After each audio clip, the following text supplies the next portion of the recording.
Good day, everyone. My name is Ademola Adenich. It's been a long while since I posted any video on my YouTube channel. So today in 2025, I'll be starting with the Opportunity Funds Program. That is, this is a program specifically targeting Nigerian students towards acquiring an advanced education in the United States. So this program, generally for people that are interested, they are already aware. It's an alternative program like the MT scholarship program and also the ISI scholarship program, in which they help students seeking for advanced education in the United States. So they help them to prepare for their exams. They give them mentors. Also, they provide um, opportunities for them, like trying to pay for their fees, exam fees, application fees. Also, they support them to get their visas and also to travel to the United States. So that is the whole summary of the Education USA Opportunity Funds program. So without further ado, I'm going to start. And I think before I even start, I will have to mention that I already have a video concerning the Opportunity Funds program, I think in 2023. But this year, there are a lot of things that has been added to the questions being asked in the application form. So I'll be addressing these questions again in the application form. So the first step, like we always do, is to go to the application link. So generally, for you to visit the website, you just have to go to opportunityfundsnigeria.org. So if you're on the platform, you'll be seeing this page, or you can just directly search on Google Opportunity Funds Nigeria. The first link will take you to this page. So it's, just like I already mentioned, they support the educational career of students.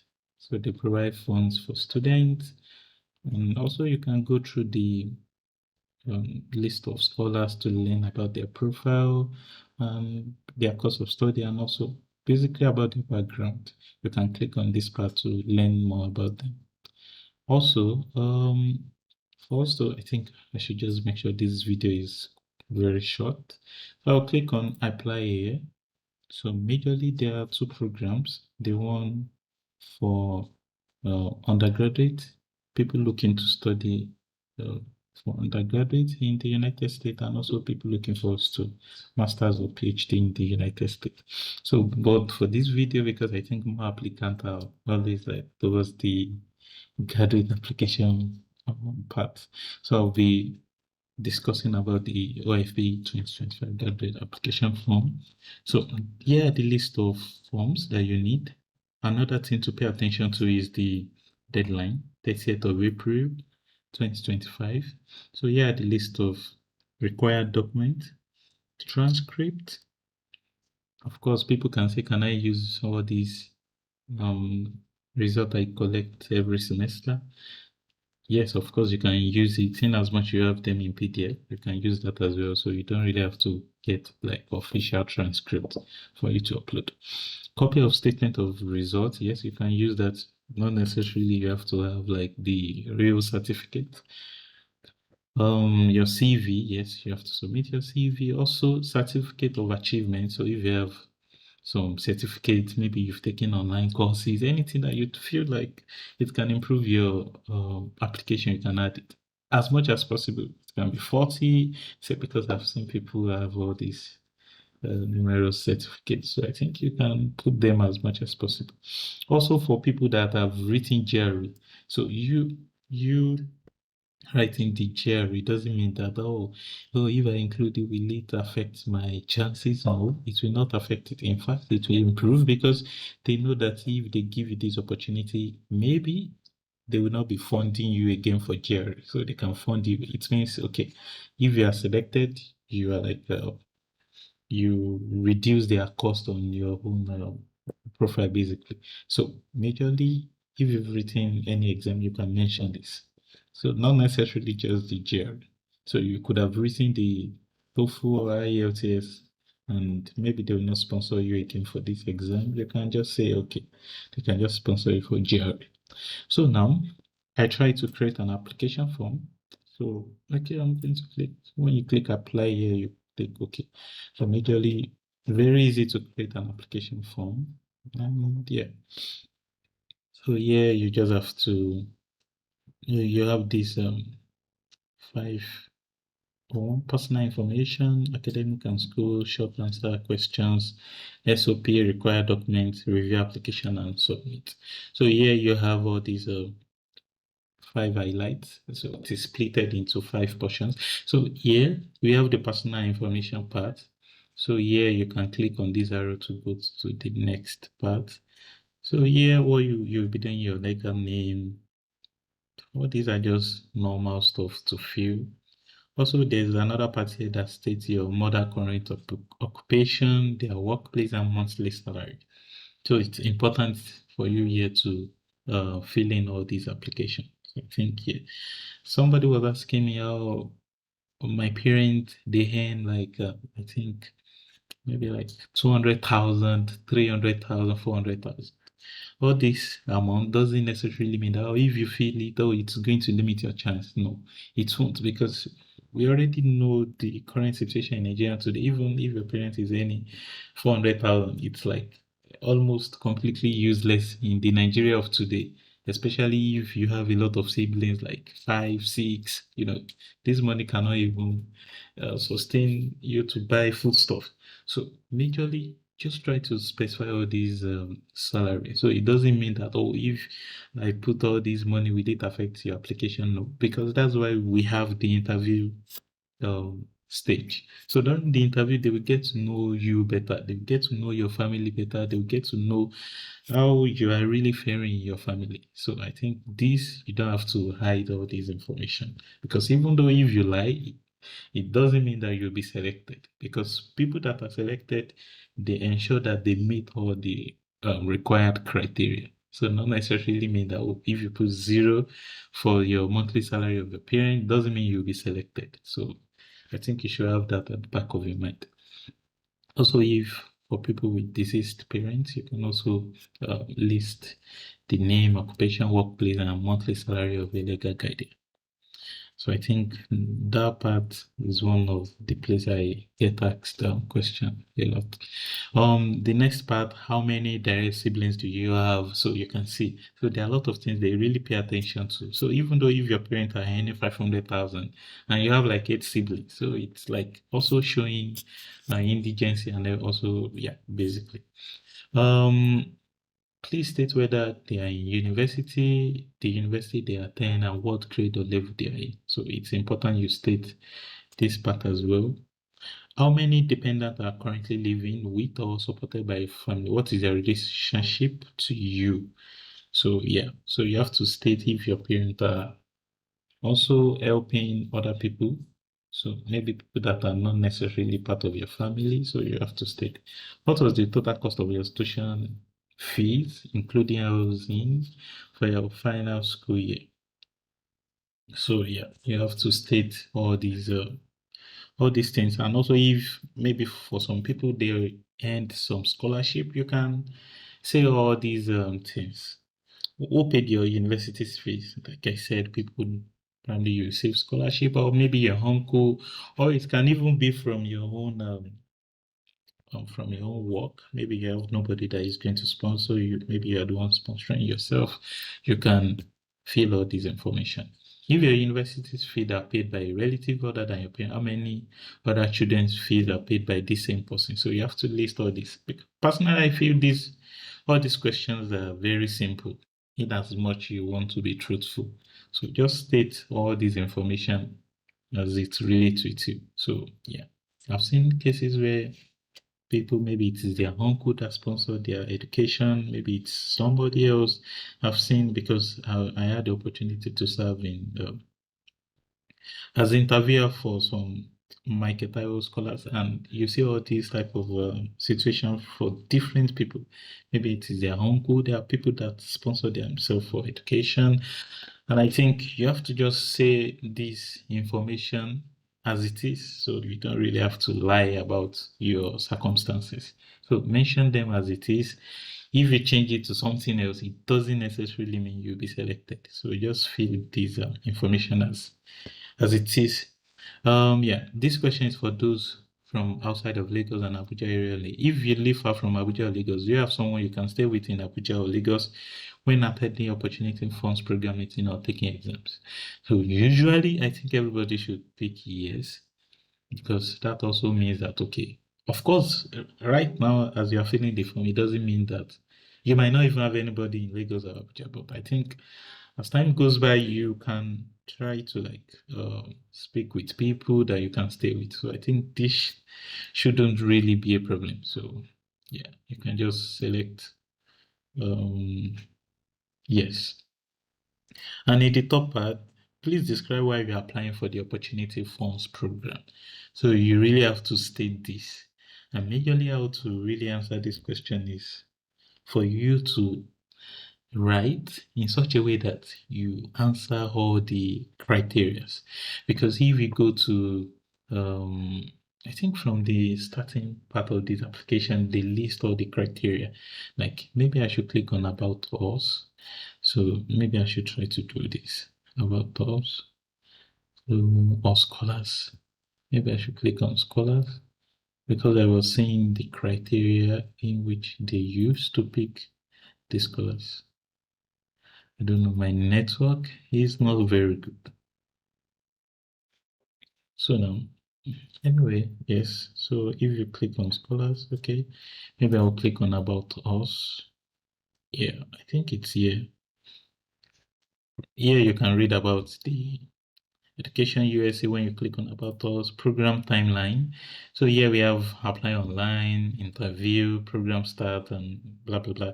So I think these are just the route. So in the last part is the program requirement. So in the requirement, okay, I think it wasn't stated. Maybe I should go to home. So there was a part where I saw the criteria. Probably it's in the beginning of the application. Minute.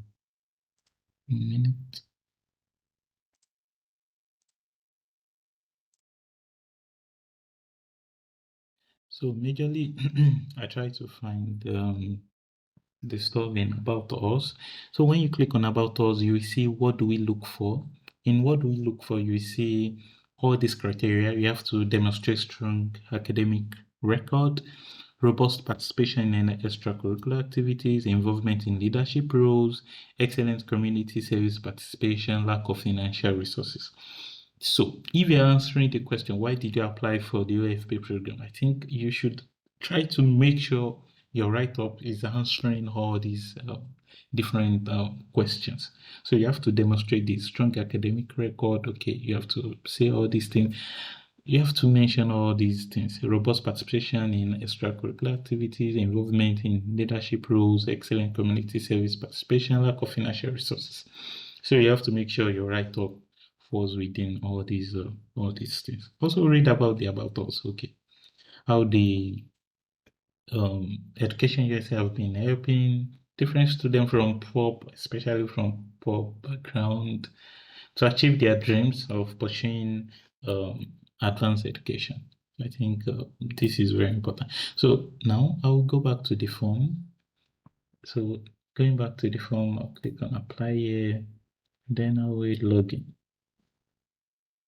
I don't know, the network is a little bit slow today. So, okay. Okay, so now we already dealt with all this information.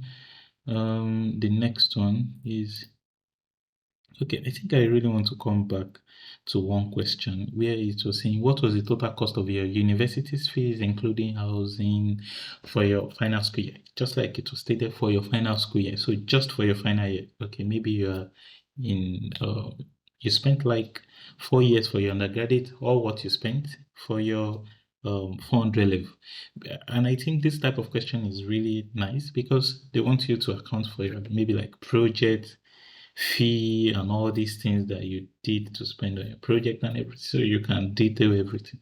So also one thing you can do is I think they don't ask you to do a breakdown, but you can just write the final. I'm not sure the number of stuff you can put, but I think if you can do a breakdown, it will be very nice for this type of section, so that they can really see that okay, it's the correct amount.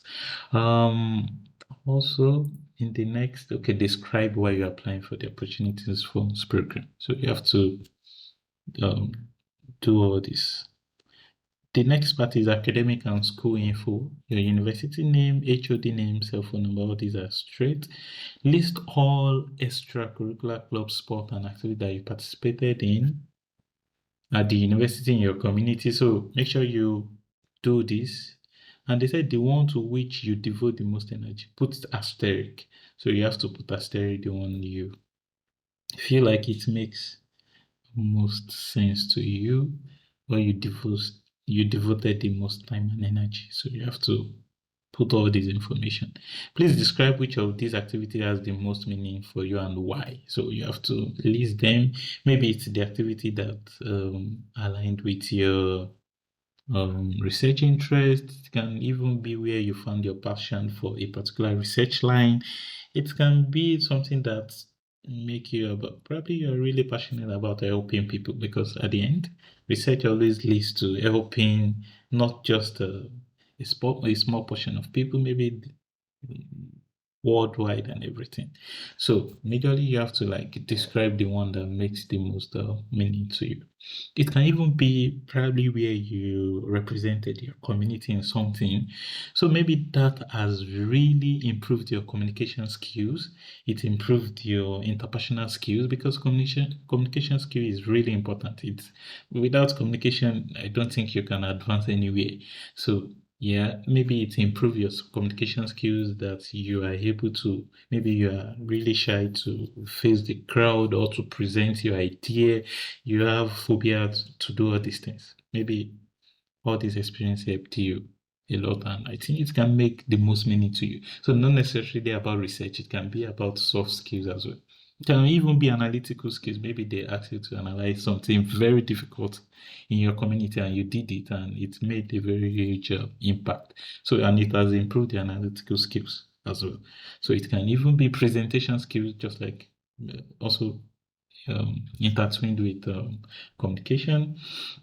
It can even be problem solving skills. Maybe they ask you to solve a problem about probably there is consistent, let's say, waste disposal in a particular environment, and you try to come up with some solutions within a short period of time, and it's yielded a very good result. So it can also be something you can highlight. So not necessarily about research. It can even be about your personal development and also improvement of your soft skills. Next, what is the most important academic prize or honor you have been awarded, if any? So here you just have to state the prize that you've received. Um, Not necessarily about maybe being the overall best graduating student, because not everybody is going to win a prize, to be honest with you. It can even be presentation. Maybe you went to a conference and you received a poster presentation prize, or they gave you an award for poster presentation. You can put this. Probably because not everybody is going to be best graduating student. Even there can be some department that just an individual will get all the prizes in the department. So nothing will be left for others. So another thing you can put is maybe, because I've seen some departments where some lecturers will give prizes for some courses, like maybe in process dynamics and control. I've seen some schools that some professors do award prize for like best student. So if you feel like okay, all these honors are the only thing you could get, you can explain this as well. It can even be from your NYC. I've seen people receive award in the NYC, even place of work. You can also, but anyway, they mention academic prize, so it really has to be something related to academic. So it can just be from courses. Maybe you are the best student, you can just mention these best students in mass communication or in mass media, or best students in thermodynamics, in engineering mechanics, in all this. So you can just explain all these things. Do you hold any leadership position at university? Please list them here, and in which form you held this position. So you can list them.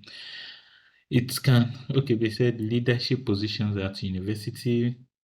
Is it president or secretary of a club, captain of a team? So I think, I'm not sure if religious activities falls into this, but I think if you don't have any of these activity, you can put your religious stuff. Maybe you're like the pastor of your church or imam of your mosque or something. You can even be the secretary of your mosque because or secretary of your church. So sometimes they are even an important position or leadership position as well. So you can list all this, or even your basketball team. Maybe you always play. I think you should really have something to write, like maybe you have some football teams that you are the captain, you are the coach, you are this and that. So you can just put them. So I'm not. It's not. You shouldn't put maybe you are like people that organize betting club or Instagram betting. No, no, this will not be accepted. So what was your course of study? Very easy. Class of degree, you have to put this. List all universities that you have attended. Very easy to put. Okay, maybe what of if I already had polytechnic education? You can put them before your BSc. Put each of the university you've attended. Um, Have you applied for any other international scholarship programs? International scholarship program, I think they are not really specific here, so which is a little bit tricky. So if you have applied, yes, you can put it, and if you haven't, you can just leave it. Um, I think that's all about the academic and school information. Short answers, questions. What field of study do you intend to pursue in the United States? What is your planned career path, and why have you chosen this particular path? So now, field of study you want to pursue, for instance, if I'm interested in pursuing a doctoral degree or PhD degree in chemical engineering in the United States. What is your planned career path? So how do you really see yourself involving when you try to undertake this degree, and why have you chosen this path? Like if my planned career path is in trying to be involved in research and teaching, like a professor in chemical engineering or chemistry, I will have to explain that, okay, my planned career path is to do a PhD in chemical engineering, specializing in development of nanostructured materials for energy storage application. Yeah, nanostructured material has been well explained and documented in the literature, and they have been shown to be the future of energy storage. Nanostructured materials such as advanced carbon materials, porous carbon materials, polymeric materials has been shown to demonstrate a good energy storage or charge storage ability when utilized in energy storage application like in supercapacitors, in batteries, in everything. So you have to explain all these things, and you really have to say all the things you are going to acquire when you are undertaking this PhD degree or master's degree. And why have you chosen this career path? And now, one important thing you have to do is in the order of arrangement. I believe that you should start with why you have chosen this career path. So you have to demonstrate and show like a problem statement, the problem that is occurring. So you have to start with this. Then you explain what you'll be doing, what you intend to gain, and at the end, where you really wish to end up. Like maybe for me, I wish to end up as a research and teaching professor in my home country in Nigeria or probably elsewhere. So you have to explain all these things. So in your own part as well, maybe you are a scientist and you wish to work in the industry, you have to explain this part as well. Okay, I'm going to get a PhD degree. Why do you want? Okay, I'm going to get a PhD degree in biology. And why have you chosen this career path? So you list the problem statement that you are trying to solve. Maybe there's been, for instance, for somebody interested in, let's say, cancer biology, okay, there's been a great number of people in your environment that is being affected, for instance, like breast cancer. And you've seen, because I've seen one thing I've noticed is that people that always say they are interested in cancer research, maybe one of their family members, because I've seen people write SOP and I've reviewed, and I've seen that one thing I've always seen is that maybe one or two of their family members have been affected by this and they really want to pursue this type of career line. So those are like why you are really want to study this career path. So those are very nice examples to show. Or it can even be because you are interested in solving a general worldwide problem. So you just have to explain this. So, and also your planned career path, okay, I'll be getting this experience, I will be getting this experience, I will be publishing a large number of articles, and afterward, I will develop these competencies. So when you say all these things, then you will say where you want to end up. Okay, will end up in like, you want to be working with company like Pfizer, like Moderna, all these people that create vaccines. So maybe you want to be working for them in the industry, or you want to come back to Nigeria to establish a company or something like this. Besides your primary field of study, what other academic subject or areas you are passionate about? What non-academic passions or interests do you have? What do you hope to gain from obtaining a degree in the United States, both academically and personally? So, yeah, maybe you also have beside your primary field of study. For instance, maybe you are not just interested in energy application, you're also interested in environment application areas. So you have to explain this. Maybe by you trying to develop all these materials are also very good or are being used in other area of application like water treatment and all these things. Okay, for person interested in cancer biology, not necessarily you trying to destroy cancer cells. It can also be about maybe creating vaccines for other field, like maybe polio vaccines, COVID vaccines, new COVID vaccines. It can also be like that. So it can just be something, not necessarily it has to be like completely different. So it is still the same field, but just a little bit diverted. So not necessarily, but it has to, at the end of the day, it will still look like the same. So you now have to write something completely different from your primary field of study. So they ask what non-academic passion or interest do you have? What do you hope to gain? So also maybe you want to involve yourself in media because from here you'll be gaining like competency in communication, even if you pursue your primary research. So you can also say, okay, because you have good communication skills, you think that you can be like a science journalist rather. So you can also say something like this because I've seen some people at the end of their science career, they go into journalism and all what they'll be speaking about is just science.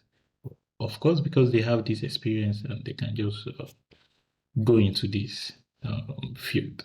So they said, what do you hope to gain from obtaining a degree in the United States, both academically and personally? So personally, you'll be a changed person because now you know how to approach problems differently. Now you can solve problems because in your degree in the US, it's really about solving problems. So you'll be able to really solve problems, have good communication skills. Academically, you'll be earning a degree in the particular field of study. As well, you'll be really organized because now you'll be mandated to submit a thesis, you do a lot of experiments, you have to keep some records and everything. So it will really change you academically and also personally. How do you intend to use the knowledge and skills gained from your study in the US to contribute to the development of Nigeria? In what ways do you plan to give back to the Opportunity Funds Program network and support future scholars? How do you intend to use the knowledge and skills gained from your study in the United States? So, yeah. And now, one thing you should bear in mind that If you're writing are disjointed from the beginning of this short answer, I say they will know. So that's why you have to make sure that everything is connected. Even if I read just an answer to one of the questions, the other answer should also really be very similar in terms of how you intend to give back, and also in the implication of your studies or of you acquiring that degree. So how do you intend to use your skills? So maybe, okay, at the end, I intend to come back to my own home university to start a research lab in this particular field of study, because I've seen in my home university there's been short of manpower or even professors that is doing this kind of research. And I know that if I should have my research laboratory in this type of research, I will be able to contribute to this particular field and also solve a lot of problems that has not been solved. And by the virtue of this, we can get a lot of research grants in our university and all these things.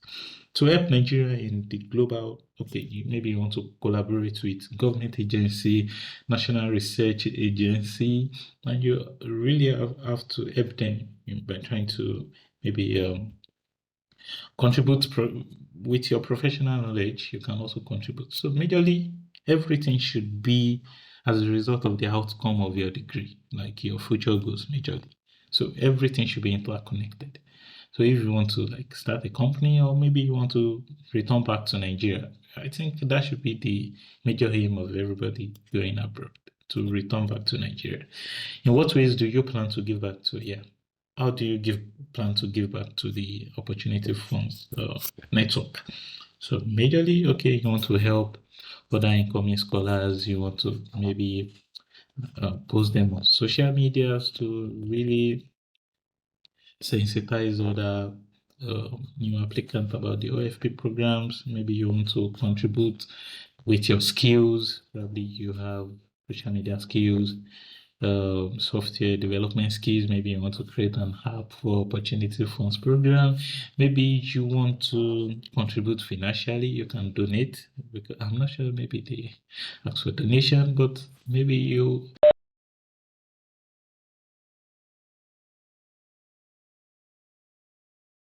sorry, maybe at the end of the day you are able to donate. So yeah, those are ways you can plan to give back. And also you can mentor some scholars, because one thing I notice is that one thing I've seen the scholars do is that when you get to the program, there are some scholars, maybe they've written the GRE, they can mentor other scholars that haven't written this GRE, organizing Zoom session, teaching the quantitative part of the exam, verbal part, and also the analytical writing part. So I think those are ways you can also contribute to the OFP program. Yeah, SOP. The SOP part, what experience have contributed towards your preparation for further field of study? Demonstrate your interest by providing examples of research experience, internship, work experience, community service, publications, life experience. Briefly describe what you did in each experience. Articulate what you have learned about the field and how those lessons stimulated you to pursue graduate studies and your future career goals. So yeah, this is typical SOP for a graduate study. So, okay, maybe you have a PhD degree in chemical engineering, and by the virtue of the fact that you took some courses, something like in energy storage, in environmental engineering, and maybe your research. So, okay, your bachelor's degree exposed you to a lot of area of research. And at the end of the day, you pick this particular research, which gave you the opportunity to work on these bachelor thesis, and you mentioned the thesis where you're able to contribute. Okay, you develop something, you analyzed something, you performed this particular experiment. You have to list all what you have to describe. Firstly, how you got to the experience. Also, it doesn't really have to be one experience. You have to make sure it follow each other in a very logical order. Maybe starting from your summary of your undergraduate, you move to your probably your internship experience, and then you can move to your undergraduate research experience. And for people with masters, you can also continue it with your master's experience, majorly stating what you did and what you have learned from this field, and also how it's going to impact your next step. So that's why it is not very good for you to say you want to change your field in your graduate studies. Like take for instance, maybe in your undergraduate, you worked on environmental engineering. In your internship, maybe you worked. Okay, in internship you can work on something different, but in your postgraduate, like your graduate application, you don't want to say you want to work in something totally different, like software engineering. You see that it's like disjointed. So you have to make sure that what you'll be saying in your graduate studies should be really be matching what you've done. So this doesn't necessarily mean this must be what you should do or what you must do when you get to the US or something. You can change, but for this particular application, they want somebody that has like a continuity of the experience, because majorly these are people that really know what they are doing. So not that you have to write something completely disjointed from your experience um, to the stuff you want to pursue in your graduate studies. And also, you have to put your future career goals. So, your future career goals should also be linked to the previous short answer questions that we've done, that we've seen about giving back to Nigeria and how your studies will really impact Nigeria. So, you have to put this at the back of your mind. Um, Required documentation. I think we are already going closer to the end, so you have to put all this information. I think they are required and mandatory for you to upload all these files. So here we have scanned copy of supplementary certificate of achievement. You can put them. Review application. So majorly this is going to show you the summary of all your application. So anywhere you've missed, I think you'll be able to see them. Then in the next step, you'll be able to submit your application, and here you'll be able to see your application status.